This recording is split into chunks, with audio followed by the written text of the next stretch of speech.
आदू gamers, मैं यहाँ पे सवाल जवाब करने नहीं आया। मैं तुम्हें सीधा बता रहा हूँ कि तुम्हें हमारी रिलीजन ज्वाइन करनी पड़ेगी। भाई एक सेकेंड, तू कौन होता है मुझे बताने वाला कि मुझे क्या करना है? ये आखिरी बार बोल रहा हूँ मैं आदू गेमर्स, चुपचाप मेरी बात मान लो वरना तुम्हारे लिए अच्छा नहीं होगा। भाई तुझे पता भी है मैं हूँ कौन। मैं अभी डिवाइन असेंबली की सबसे बड़ी वॉर जीत के आया हूँ। चल ठीक है, अब तुझे मेरी बात नहीं माननी तो फिर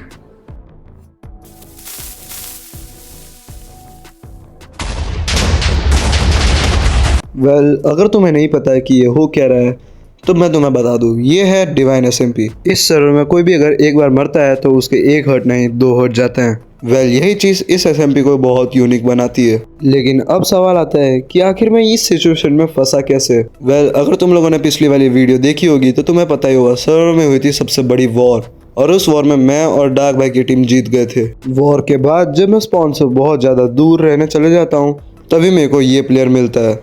और अब आगे ये धमाका इतना बड़ा था कि आसपास का पूरा एरिया डिस्ट्रॉय हो गया था और मेरे घर का एक भी ब्लॉक का पीस नहीं बचा था। गेमर्स, कहा था ना मैंने मुझसे पंगा मत लेना, अब भुगतो।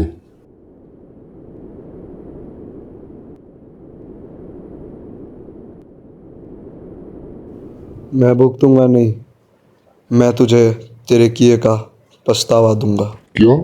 मैं समझा नहीं। ना ही समझे तो बेहतर है।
इस पॉइंट पे फाइट मेरे साइड बिल्कुल भी नहीं थी क्योंकि ये बंदा बहुत ज़्यादा अच्छी पीवीपी कर रहा था, इसीलिए मैं इससे भागने का फैसला लेता हूँ।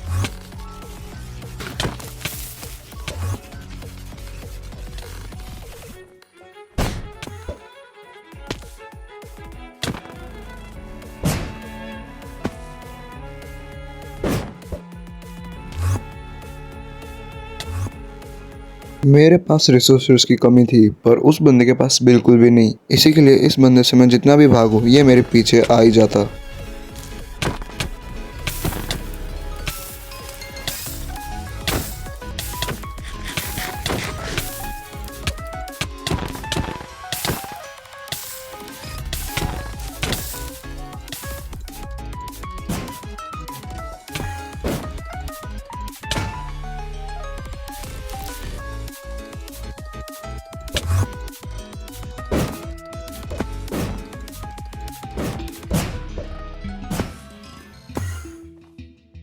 अब कितना ही भागेगा आदू?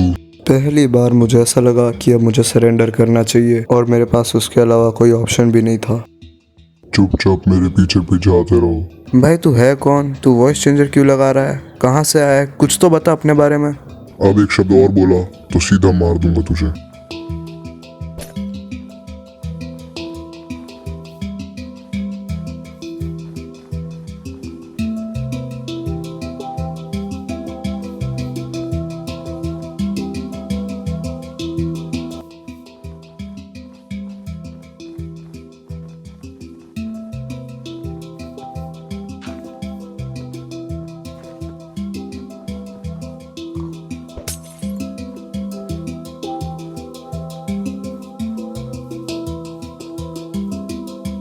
इसके पीछे पीछे ऑलमोस्ट 1 घंटे से भी ज़्यादा चलने के बाद ये मुझे एक बहुत ही अनएक्सपेक्टेड जगह पर ले जाता है।